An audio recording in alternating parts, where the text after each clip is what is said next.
What is a neighbourhood watch scheme?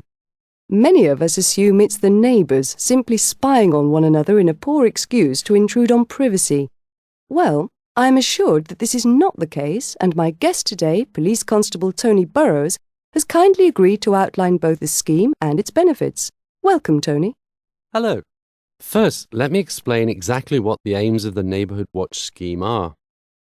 They were set up over 20 years ago and initially functioned on a voluntary basis with the police force and locals cooperating in the fight against civil disturbances and petty crime.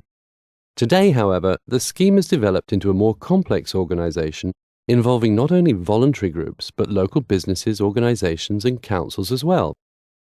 The primary aim continues, of course, to be that of community safety, only now these groups work more closely together in order to achieve this. They agree on priorities for community safety issues and then draw up action plans on how to tackle local problems and concerns.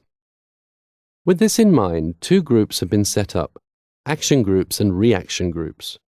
Action groups are made up of people from the local community who represent different organisations such as parish councils, retail associations or victim support groups, and they work together looking at problems affecting their area and trying to see how these can be sorted out. Reaction groups cooperate directly with the police and look at specific areas, petty theft or assault, for example. To be more specific, I'll give two examples of action taken which are proving very effective. Firstly, closed-circuit TV equipment has been in use in a number of areas over the last few months and is being called quick deployable CCTV because, rather than being permanently installed, it's deployed in target areas on request. It can be set up and running within the hour and is easily secured to lampposts. The purpose is to help in the fight against drugs and has also helped us crack down on theft from shops and vehicles.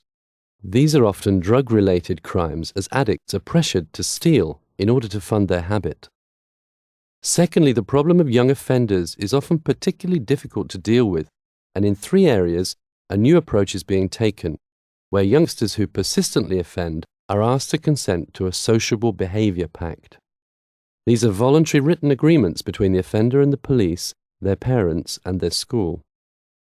They've proved successful in encouraging children, young adults and above all parents to be accountable for their behaviour. The goal is to improve the quality of life for the community as a whole by targeting problems such as graffiti, damage to property and abusive language. Needless to say, the success of the Neighbourhood Watch scheme relies entirely on the willingness of a community to cooperate and work together. Critics of the scheme label it as encouraging vigilantes to take the law into their own hands, but in fact the opposite's true. The police work in close collaboration with the community and help to ensure a safer, crime-free lifestyle for everyone. The result has been an average 25% reduction in crime and antisocial behaviour, as well as, and this is equally important, a remarkable drop in the fear of crime. Communities that feel safer tend to have much lower crime rates, as they create an atmosphere of trust and respect.